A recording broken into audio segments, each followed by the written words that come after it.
Imagine getting up to go to work for the day, and taking one last look at your apartment, you close the door. But imagine if you never came back. That's Gordon Freeman's story in the Half-Life series. From the end of Half-Life 1, Gordon is hired/coerced into working for the G-Man, and from there he's placed into stasis until he's needed again. But something that's always fascinated me about this series is that Gordon's story is absolutely disconnected from the events of the games. Through stasis, Gordon doesn't age and doesn't experience the passage of time. He's just dropped from one war zone into another, which has always led me to wonder, how long has it been since Gordon slept? Now, to talk about this, we need to get some stuff out of the way first. At the start of Half-Life 2, G-Man says this: "No one is more deserving of a rest." So, video over, right? Well, no. I think if Gordon not sleeping is ever brought up in future games, then it will just be a case of, yeah, G-Man's void just recharges Gordon, so he's fine, don't worry about it. But since it's never been overtly stated, we just have to go off what we see in the game. Since all Gordon-based Half-Life games follow his perspective religiously, we have to assume that the last thing we see in Half-Life and the first thing we see in Half-Life 2 happen like this for Gordon. Wisely done, Mr. Freeman. I will see you up ahead. Rise and shine, Mr. Freeman. Rise and shine. So now that we've established this, even if G-Man can physically rejuvenate Gordon's stasis, science says he can't mentally rejuvenate him. And why's that? Well, if an individual is paused, then so would their brain function, essentially not allowing for sleep. Because sleep isn't just being unconscious. Sleep is a process our brains undertake, which allows us to consolidate memories, re-energize our bodies, and ease the brain by reducing its activity for a certain amount of time. To fully perform this process, a human adult needs 7 to 9 hours of sleep, and these numbers only go up if an individual has gone through an extremely stressful or traumatic experience, like, I don't know, running around a research facility that's been invaded by aliens for 2 days straight? If Gordon is simply being put on pause, then his brain would not have had any time to do any of this stuff. Okay, so now that I've bent over backwards, justifying how you can't get mad at me because of this little funny video I'm making about something that the writers probably didn't even think about,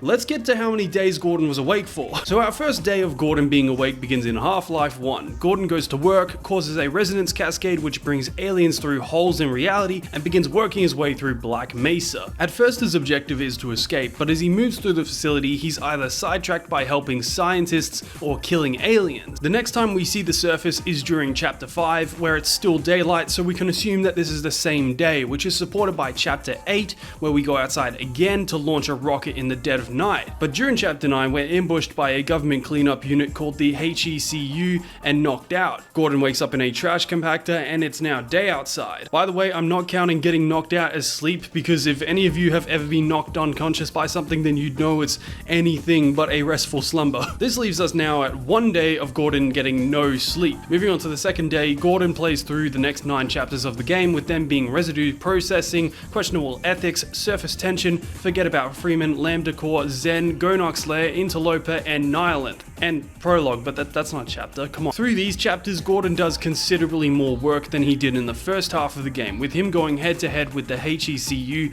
and the alien forces in a full-on assault, as well as Black Ops units. And that's only on Earth, because near the end of the game, he travels to an alien dimension named Zen and kills 2 of the most dangerous creatures there, the Gonarch and the Nyland. So after all this, the G-Man swoops in to offer us a job that pays nothing, has 0 work-life balance, plus he'll feed us to a bunch of aliens if we don't accept it. That's outrageous.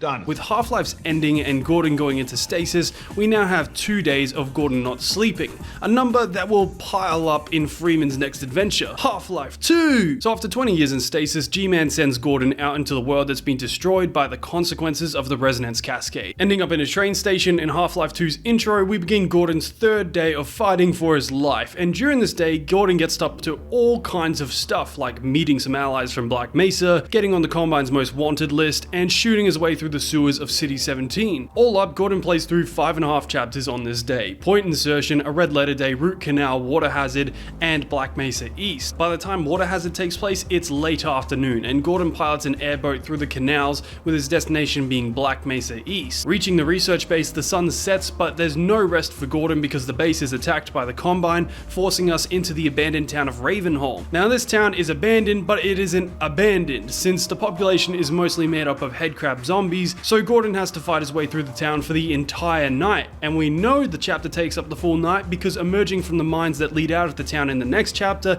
it's morning, beginning our 4th day of Gordon not sleeping. Day 4 is made up of 4 chapters: Highway 17, Sand Traps, Nova Prospect, and Entanglement. Highway 17 takes up a majority of the day as Gordon has to drive down a coastal road while dealing with multiple roadblocks and Combine attacks. So by the time he reaches the beaches on the outskirts of Nova Prospect, it's already nighttime, and we spend the entire night fighting through the prison. While in the prison, we meet up with Alyx, and taking a teleporter with her that malfunctions, we go back to City 17 only to find that the process took 2 weeks. Going outside, we've entered our 5th day of Gordon fighting for his life in a row, and during this day we assist the rebellion in fighting the Combine, a fight which eventually leads us to the Citadel where we kill Dr. Breen and once again get pulled away by G-Man, who says, "Good job, Gordon. See you later, alligator." But Gordon doesn't actually have to wait that long, since he shows up in Half-Life Episode 1 to give us a new mission. But he's interrupted by some Vortigons that pull Gordon out of stasis and back into City 17 a few days after Half-Life 2 ended, beginning Gordon's 6th day of violence and bloodshed. And this day is one of his busiest, since both Episode 1 and Episode 2 happen on this exact day. During these events,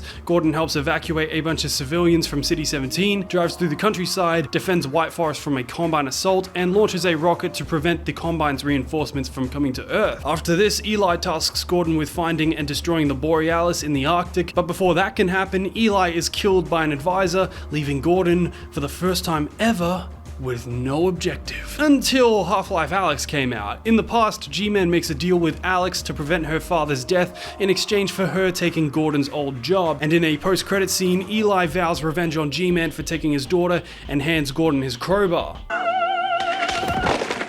So yeah, that's Gordon's journey thus far. If we run through the idea that stasis does not allow a person to rest, then Gordon has mentally been running on sheer willpower and morphine for 144 hours or 6 days straight. In that time, he has thwarted an invasion of Earth, fought a special marine unit, a special black ops unit, an alien race, traversed a government facility the size of a small city, traversed an alien world, killed a super alien, fought an alien empire, broke into a supermax prison, incited a revolution, crippled an alien empire's stranglehold on Earth, killed his old boss, delayed a nuclear level explosion, and prevented the Combine from reinvading Earth. This has always been one of my favorite things about Gordon Freeman. The guy literally has no character. He's just a vessel for the player, and yet his situation is kind of unique. From the moment the resonance cascade begins, Gordon tries to escape the facility, but as soon as an opportunity arises to fix the situation, he takes it.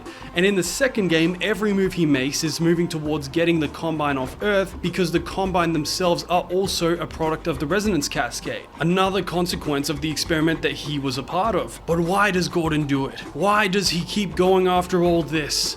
Well, it's because he's the one free man. The right man in the wrong place. Look, I'm gonna be completely honest. I don't have the answers, and I'm not about to try and assign a character motivation to a dude who has literally never said a single word in any of the games. The whole point of this video is just to try and sum up that this guy has been awake for 6 days, and all he's done is run, fight, kill, and feed his morphine addiction. That's it. I'm just saying, someone's got to help this guy. Like, come on. Someone tell Gordon that the Combine are gonna blow up Earth if he doesn't take a nap or something.